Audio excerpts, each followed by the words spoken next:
Je m'appelle Louise Duquesne et je suis Data Scientist chez Amundi, une entreprise qui est rattachée au Crédit Agricole.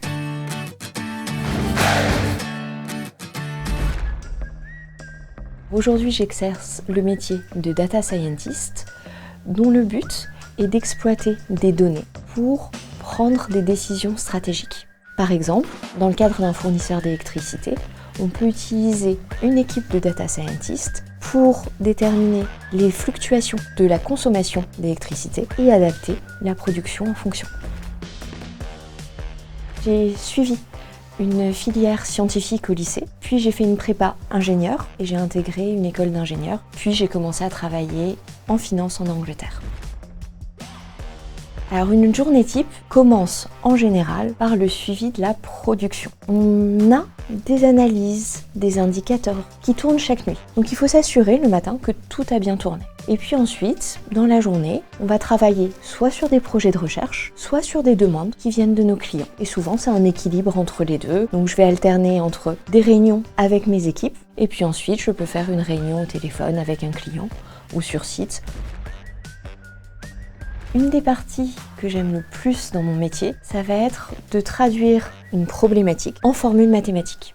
Pour ce faire, on utilise des très grands volumes de données. Donc c'est comme un tableau qui a des millions et des millions de lignes qu'on va traiter en utilisant différentes techniques statistiques et d'intelligence artificielle.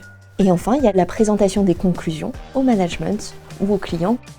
Un autre avantage du métier de data scientist, c'est qu'on est vraiment utile pour prendre des décisions. On est impliqué dans tous les projets qui sont importants pour l'entreprise. Et ensuite, c'est très gratifiant d'avoir la satisfaction des utilisateurs et de voir que on a, par exemple, amélioré un peu leur quotidien, on l'a rendu plus facile en codant des choses qui prenaient du temps à faire à la main.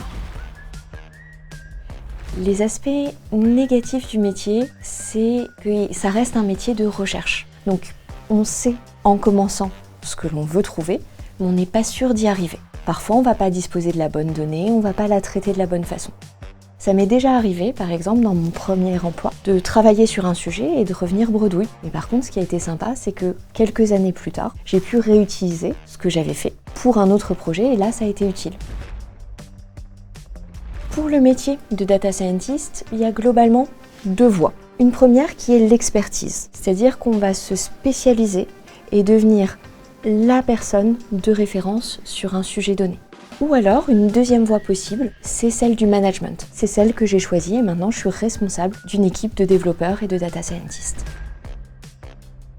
Il faut bien être à l'écoute pour bien comprendre le besoin et aussi être capable de faire des connexions entre différents sujets assez rapidement pour pouvoir réutiliser des choses qu'on a déjà faites et ne pas à chaque nouveau sujet réinventer la roue. Le métier de data scientist connaît un engouement populaire assez fort. Parce qu'on le voit, on parle de plus en plus de machine learning, d'intelligence artificielle. Donc je pense que c'est un métier d'avenir. Les sociétés se rendent compte que la donnée est importante pour établir les meilleures stratégies. C'est un métier plutôt masculin. Néanmoins, il n'y a aucune raison qui fait que les filles ne seraient pas aussi douées que les garçons pour ce type d'études et pour ce type de métier. Donc, en tant que fille, n'hésitez surtout pas à vous lancer dans des carrières scientifiques et à aspirer à des métiers de data scientist.